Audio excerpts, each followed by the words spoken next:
may hinatid naman si Mr. LBC.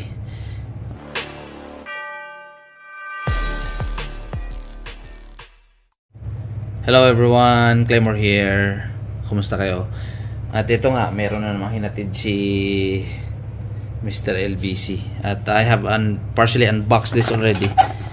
I have these two carving knives. By the way, this package ay nanggaling pala sa Quezon Province. Pinadala ni kaibigan nating Matalas Talim. I became interested with this guy's work kasi nga nakikita natin yung mga obra niya na napaka maganda, pulido, artistically done na mga blades. So tayo naman pag we find interest in some of these works, kumukuha tayo. So buksan natin ito.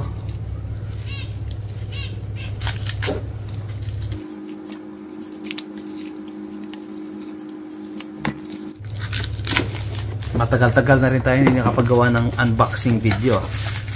But this time, wala lang. Trip ko lang. Walang magawa. So, meron tayong konting unboxing. Ayaw ko talaga itong ano eh. Cling wrap. Mahirap buksan. There you go. We have unboxed this pretty little thing already. And tingnan nyo naman. So, tingnan natin yung blade niya mismo. There. Pangit ang pesto ko. Pasensya na. Wala akong matinong setup dito eh. So, yan siya.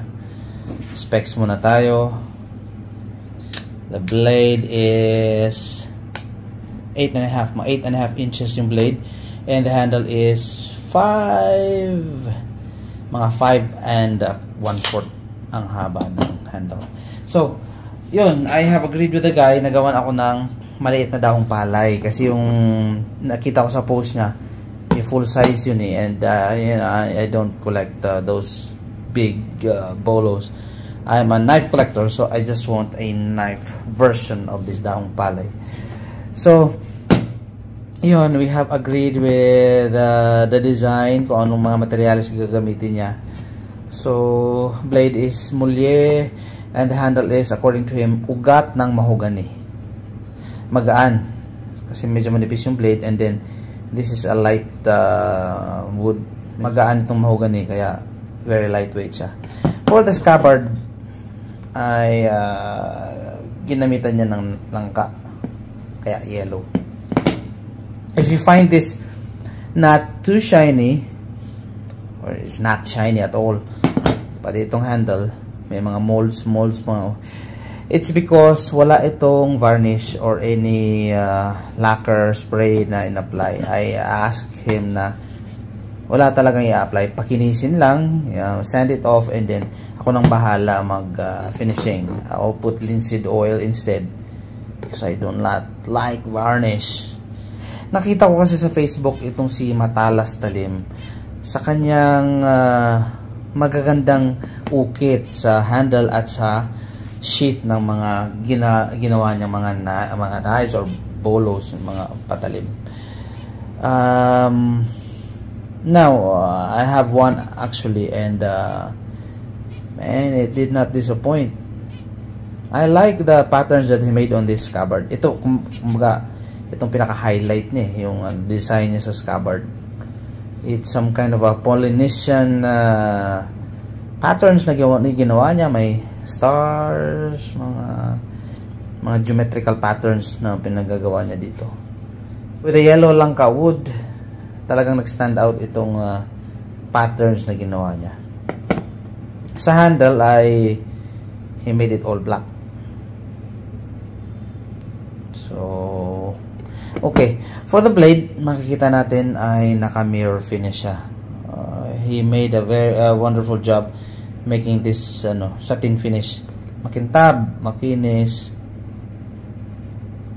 And so, hidden tang siya. May ring na maliit, nakabaon. So there. What I can say is napaka Galing ng craftsman ito. Bata pa ito. Yeah, I hope you guys check him out. Tingnan niyo yung Facebook page niya and then try to order para dumami yung mga orders niya at it will help his livelihood. It's a good value for the money. Napakapulido ng gawa niya. I like this. I like his finishing touches on the blade itself and sa mga kahoy na ginamit niya. Yung mga patterns na ginawa niya very asymmetrical. But this is nice. Mayroong butas dito para sa belt na lubid. And the best thing pala sa knife na ito is that although kahoy lang yung niya, scabbard niya, wala siyang mga strap para to keep it in place. Parang friction lock lang siya. Okay? Walang alog, it's so fit, so tight. Kahit ituwad mo pa yung ganyan, hindi malalaglag yung blade mo. But if you want to unsheath it, you just push it with your thumb, boom, and then labas ang blade. So wonderful job on this sheath. Galing. Price wise pala, sa presyo pala talagang you'll get the best value for your money para sa mga blades na ito dahil hindi siya mahal magpresyo.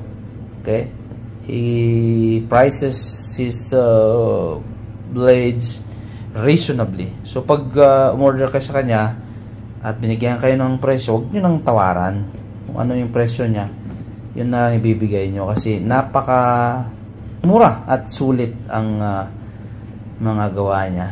So tangkilikin po natin si Matalas Talim. Alright, so I think that's about it. Thank you for watching.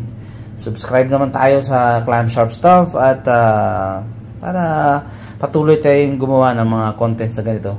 Wala tayong kinikita pero importante ma-promote natin yung mga gawang Pinoy. Maingay pala yung background ko. Ito yung show. Maingay na ibon. Stay safe everyone. Stay sharp.